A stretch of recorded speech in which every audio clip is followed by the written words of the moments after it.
lot has gone on post-game surrounding Jalen Hurts. A lot has gone on post-game surrounding what the decision-making was going into Nick Sirianni's decision-making for tonight's game. Let's bring in our man on the scene, John McMullen, of course, to break it all down for us.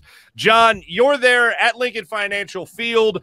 Go ahead and what have you heard about Jalen Hurts and this stomach infection that caused him to miss tonight's game? Yeah, kind of strange because, I mean, Jalen was working pregame and he seemed fine. I mean, he was dancing. He seemed like his usual self. And then all of a sudden, Joe Flacco's under center. And the Eagles tell us he's sick and he's not going to be able to play. They made it pretty clear early on that it wasn't COVID related, since I think everybody jumps to that theory right away. So we got that news pretty early. Then it comes, he was taken to the hospital. So it was pretty significant abdominal pain. Nick Sirianni said, Jalen is a tough guy, a tough kid. So he mentioned that when he kind of complains about something, you know, it's an issue. And he was diagnosed with that stomach infection, told to stay home for 2 days, and we'll see how it goes from there. But yeah, I mean, that kind of snowballed, I think, and it's not meaningful by any stretch of the imagination preseason. But I mean, you look up and you see 35-0, and you see, you know, over 6 quarters, this team has been unable to score, and just how ineffective. I mean, they didn't have a third down conversion. The first one of the preseason, I think it was 1:51 left in the second quarter. They finally converted a third down. Just not much good to take out of this game.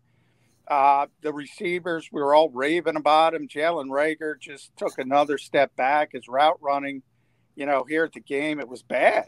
I don't know how any other way to put it. Devontae looked great from a route running perspective, and he's dropping the football. He goes from Alabama Heisman Trophy winner to a Philadelphia Eagles receiver, and he's dropping the football out of nowhere. He doesn't get – that was a perfect back shoulder throw by Joe Flacco, guys. That was perfect.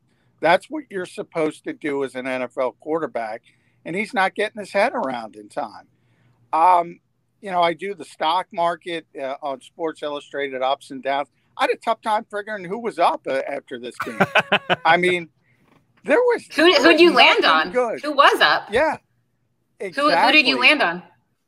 I landed on T.J. Edwards because I think he did a decent job in pass coverage. That's always been the knock on him. He's not a good pass coverage linebacker, and I think he's been pretty good this summer. Almost had an interception. Would have been really tough. Had a pass breakup. I mean, this is your digging. I thought Kenny Gainwell showed a little bit of juice in the second half. I thought Jack Stoll performed pretty well in the second half, right up until he let a Nick Mullins fastball go through his hands. I couldn't come up with much else. I really couldn't. It was tough. And by the way, it starts with Nick Sirianni. I do not understand this plan when it came to playing time. I don't know how you evaluate someone, a group together, when you have a couple guys starting, the receivers play the whole first half, 2 of your 5 offensive linemen start, the tight ends get a little bit of work. He was going to play Jalen Hurts 2 series. That was it. He was going to play Jalen Hurts 2 series. The entire defensive line, the guys that were healthy, didn't play. The back 7 did play, except Darius Slay. I don't get it. I don't get the plan. See, John and I think alike. This is a team that needs reps. You need reps. You're performing for a new coach, new mindset, new schemes, and we need to see what you're capable of doing in certain situations. Even though you're keeping it as vanilla as possible, you still need to see certain guys that you're going to count on get certain type of reps, even in a limited role situation. And we're not seeing it. And if what I've been told is true, that the starters are not going to play at all next week, now you're talking about basically what, almost a month before they play a meaningful game again, you know, over 3 weeks before they play a game of importance. And in that case, it's the first game of the season, and you want to make a good first impression because we remember what city we are in. And if you come out and lay a golden egg in that first game, boy, the next 6 days are going to be hell for you to deal with if you're wearing those Eagles colors. Mm-hmm.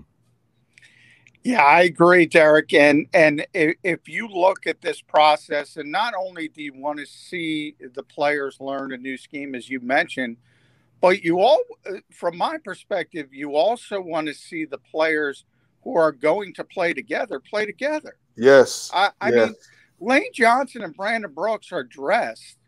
They're preparing like they're playing, and they kind of throw a curveball at them last second because Jalen's not going to play.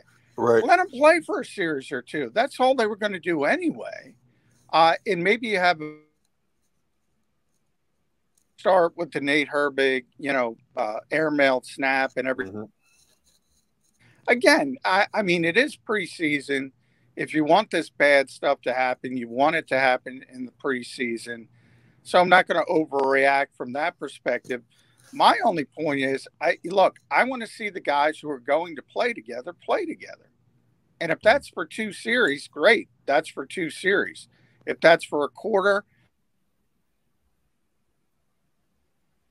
Sirianni's fault, obviously.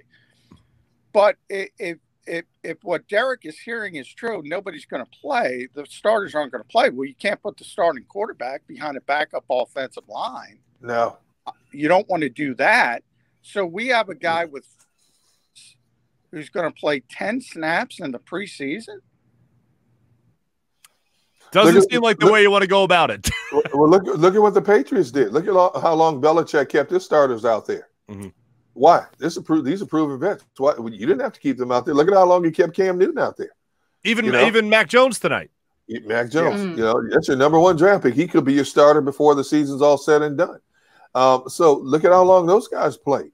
I mean, that's why I don't understand for the life of me why you just abort the whole game plan just because one player was not playing in this game tonight. Your other guys still need to work on that continuity in game situations. Yes, across the board, your offensive line, proven veterans. You got Pro Bowlers, 3/5 of that starting offensive line, but they can use a little work as well. There's nothing wrong. I mean, I understand you're being extremely cautious because let's face it, when those frontline guys drop off, as we've already seen, it is a significant drop-off between your starters and the backups. I'm very uncomfortable with the backups on both sides of the football on this team across the board.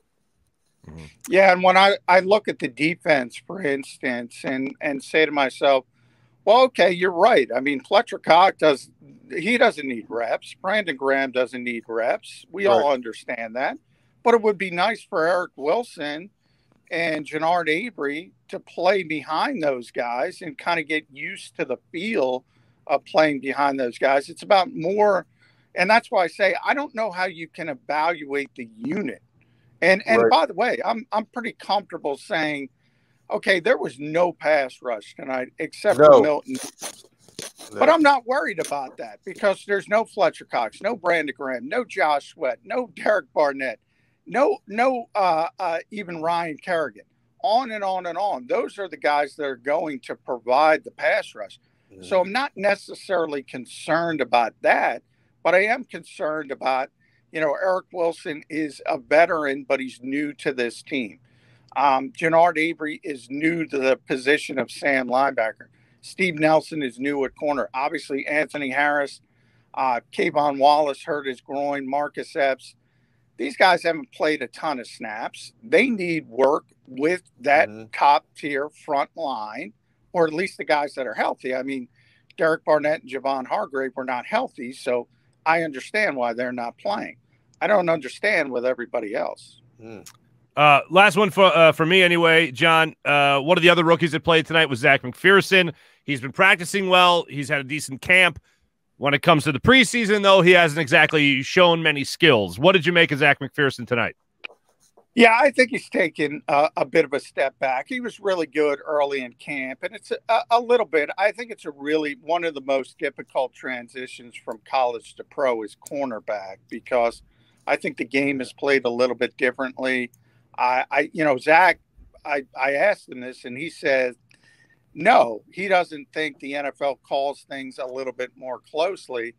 I mean, I think they do. He would know better than me, but I think he's starting to learn that you can't get your hands on people down the field in this league or they're going to throw the football. So 2 games, he's had flags in each of them. It's always, I go back to last year's draft and, Jeffrey Okudah from Ohio State, he was just a phenomenal prospect. I think he was the 3rd overall pick in the draft. And he really struggled. I mean, he really struggled. And I thought people that are looking at Zach McPherson and saying, okay, this guy maybe can help us in year 1. I thought that was kind of pie in the sky. So I expect hiccups from him. I expect hiccups from Devontae Smith, the 1st-round pick. And you saw them tonight. So I think it's natural for a young cornerback in this league. I wouldn't be too worried about it, but I don't expect him to be a major contributor, certainly early in the season. Last one for me, John. I know you're around this team so much, and before this game, all I saw mostly what I saw were positive reports on the Eagles and their joint practices with the Patriots, that they were the dominant team. So I guess this is a 2-part question. 1, was the team you saw tonight the same team that you saw in practice against the Patriots? And 2, what's your biggest concern? What's your biggest takeaway after watching this 35-0 game? Well, you're right, Devin. I mean, Nick Sirianni admitted basically that he felt the joint practices were in many ways more important than the game was going to be, because he felt he could do more from a schematic standpoint, and he didn't want it. And he said it pretty consistently. He thinks he's going to have an advantage early in the season when it comes to playing other teams who don't exactly know what the Eagles are going to do offensively or defensively. I think they're going to be a huge RPO team. They haven't done that at all. And obviously they couldn't do it without Jalen Hurts. So they don't want to show that, but they show it in practice. So they did look much better in the joint practices. They looked like the better team than the New England Patriots. And they show up Thursday night, the bright lights go on, and it's 35-0. So, yeah, I kind of look at the young head coach and I kind of say, all right, I understand what you're saying. Doug Peterson said the same thing. In a lot of ways, joint practices are better because you can script what you want to work on. And in games, you have to hope. If you want to work in the red zone, for instance, you have to hope you get in the red zone. Whereas in practice, you can script it. Okay, we're going to drill red zone, red zone, red zone.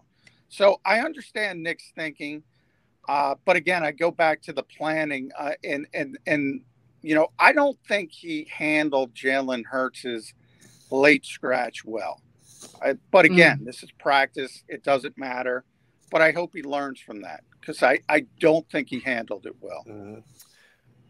It was a big debate, John. Really, before we let you go, we just have to know if the stock was up or the stock was down. Nick Sirianni's pink highlighter in his visor. What'd you make of that? We know it's a big talking point. I think everything Nick Sirianni is down for one day, so I'm going to add that into it.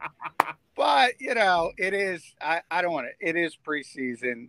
I'm not going to. Everybody. I think I know there were a couple teams that sat 35 or close to 40 players in week 1 of the preseason. They both got waxed. So I'm not going to get too upset about the score because of who didn't play. But yeah, you can't say after watching this, understanding it's a preseason game, understanding all of that, you still can't say this was a good day for Nick Sirianni. I would agree. John, thanks so much. Great catching up with you again. Great stuff from the locker room. Appreciate you coming on to fill us in, my friend. All right. Thank you. John McMullen joining us right there.